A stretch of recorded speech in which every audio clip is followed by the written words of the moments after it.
All right, here we are. We're very close to the end of the semester. We got 1 week left. And I want you to stay with me through this little mini lecture, because at the end I got a couple of instructions for next week. We're doing our last 3 books this week, and in fact, it really won't even seem hardly like one book. These are pretty short letters that are supposedly written by John. Most conservative scholars agree these letters were probably written by John, who at the time in his 80s or 90s is living in or around Ephesus, maybe traveling what little bit he can.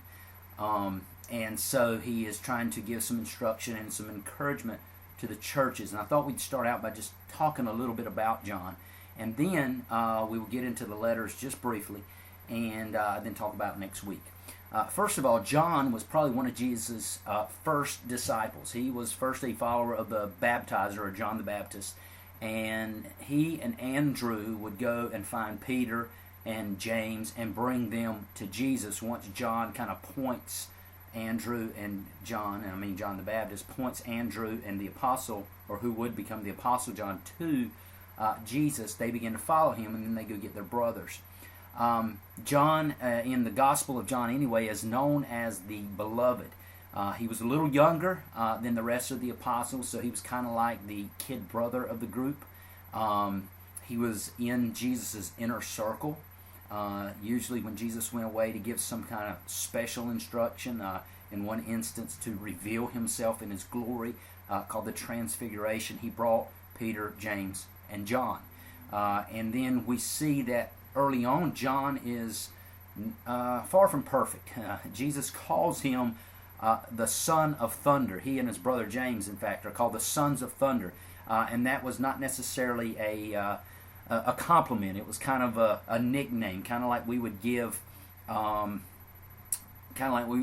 of our friends. For example, I had a friend in high school who was a little bit chubby. We called him Twinkie.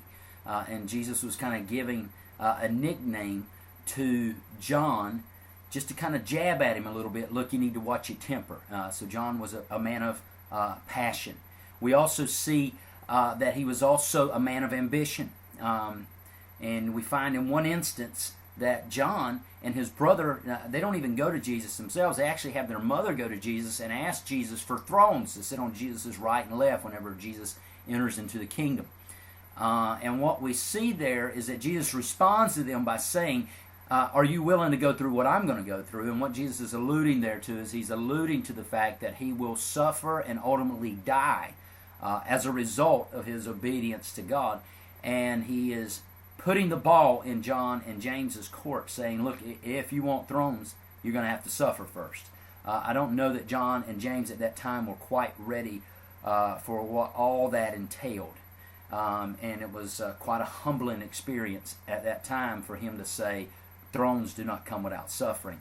In another instance, we see John's temper when a certain village rejects Jesus and his message. John and James, as if they're so righteous, come to Jesus and say, shall we call down fire from heaven on this village? And Jesus has to kind of cool their jets a little bit and try to encourage them to show a little bit of mercy, as if they could have actually called down fire from heaven. Who knows? And so you see that's the kind of person that John is. But over the 3-year span of Jesus' ministry, we see that John changes quite a bit.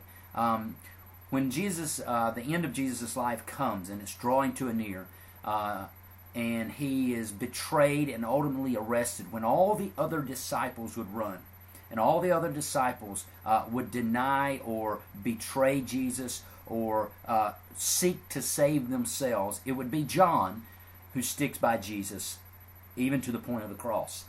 John, the youngest, John, the guy full of passion and pride, had now been humbled. And we see that he sticks very close to Jesus. In fact, when Jesus is dying at the cross, it is John who is at the foot of the cross with Jesus' mother. And it is John to whom Jesus entrusts his mother's care.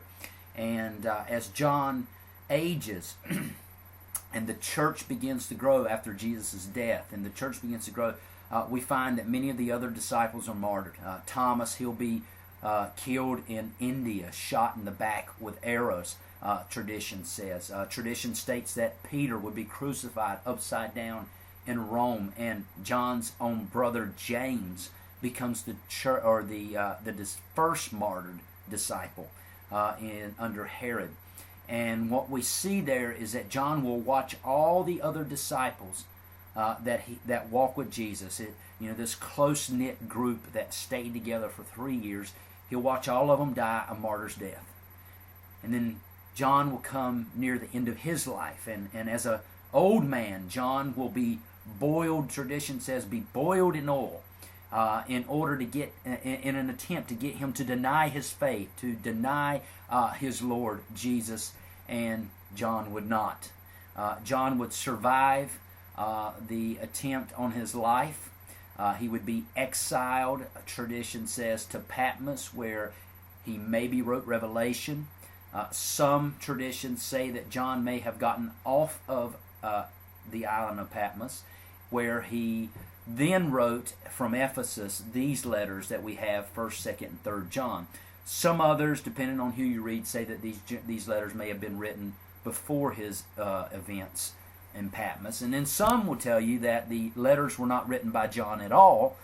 More critical scholars will say they were written by a guy that they refer to as John the Elder, which was a guy who just happened to be named John, that was respected in the church, but not John the Apostle. So we're going to assume in these letters that this is John the Apostle. And what we see in 1 John is that we see that John is trying to encourage intimate fellowship, real fellowship with God and with other Christians. That's the focus of at least of the first half of this letter. And in doing so, he is encouraging people to know Jesus for who he is. And then we all see that he switches and he warns against false teachers. Now this is a danger, because in John's mind, or in the writer of this letter, what we see here is we see that there are false teachers who are proclaiming a different Jesus than the one John knew. John, at the beginning of this letter, he is saying that I'm not talking to you about something I've heard. I'm not talking to you about something I read in a book, but I'm talking to you about a man that I heard with my own ears. I saw with my own eyes. I touched him, and I know that he's real. And that's the kind of fellowship that I'm wanting you to have. I want you to know who this Jesus is. These false teachers are telling you about another Jesus. And so that's why he goes so hard on these false teachers. And so that's the thrust of that, is real fellowship with God through Jesus Christ, and a warning against false teachers who are proclaiming another Christ. What we see in the other letters is we also see some warning. In John's day, there was a sect, a group called the Gnostics and the Docetists. And these groups basically had the belief that you are saved by a secret knowledge, and that it is knowledge that saves you, not Jesus, but knowledge. And John was directly attacking this in these letters. And one of the things he says in 1 John is that anybody who denies that Jesus has come in the flesh is Antichrist, essentially. They're against, or in the place of, trying to put something in the place of Christ. And for Gnostics, they were trying to put a secret knowledge in the place of Christ. And it was that secret knowledge that they had the corner on the market, that secret knowledge that they were offering. And John was declaring this to be heresy. So the other group, which was a sect of Gnosticism, was these Docetists. And basically what they were people who said basically that all matter is evil. So therefore God, Jesus in the flesh, could not have really been flesh and blood. He just appeared to be flesh and blood. He wasn't really like us. And so John attacks that head on, again declaring Jesus had come in the flesh. So those are kind of the heresies or the false teachings that are floating around. In John's last letter, one of the things we see is he deals with some specific problems. Actually, in the last two letters, these are specifically addressed to certain people. But in the last letter, what you see is there's some problems. There's this one guy named Diotrephes or something like that. I'm not looking at it, but you'll read it. And you'll see that basically he is trying to accumulate power in the church. He is trying to put everybody out of the church who disagrees with him. And John confronts this guy directly. He commends another guy for his support of missionaries, and he commends another guy for kind of being a go-between and letting John know what's going on, and taking his letter back to the church. And the letter is very short, and the reason it's short is because John, I think, intends to deal with this matter personally upon his arrival back to the church. So this guy who is trying to accumulate power to himself and put people out of the church who disagrees with him, I think John intends to deal with him personally. And so that's what you kind of see in that letter. Now, so just kind of go through those. You'll have to read all of those this week, and there'll be a short quiz at the end of the week. Next week, you will not have an assignment. Pay close attention. You're going to have your final exam. Your final exam is going to, I think it may be 15% of your final grade. Now, unlike your quizzes, usually you take a quiz, you have another chance to take the quiz, and I take the highest grade. Your exam will not be that way. All right? Your exam is going to be made up of a lot of the questions that you have already seen. And you're going to take it. You will have another chance to take it. So you can take the exam twice, but the grades will be averaged. Okay? So, I've seen that some of you have been taking the exam and just kind of going through it and seeing what the answers are and then going back and putting the right answers so you get a better grade.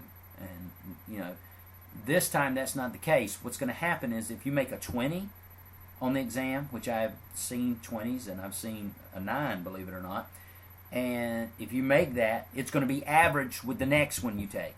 So if you make a 20 on your first attempt and you make a 100 on your next attempt, okay, what I'll do is average the two, which actually will come to like a 60 or something like that. So you need to be aware of that. All right? So use next week to kind of study. I would go back through your notes, look over. I'm going to open up all the weeks. You can go back, look over your old quizzes, go back and look over your notes, those little green books, if there's some PowerPoints or even some of the lectures, and get some of that in you so you know what's going on, and kind of be aware with it.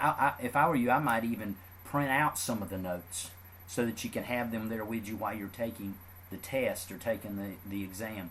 I want you to do well. All right, so please make sure you go through all that. Use next week as a time to prepare and take that exam, and know that the two chances you get will actually be averaged. I'm not taking the highest grade. All right, good luck, and hope you do well.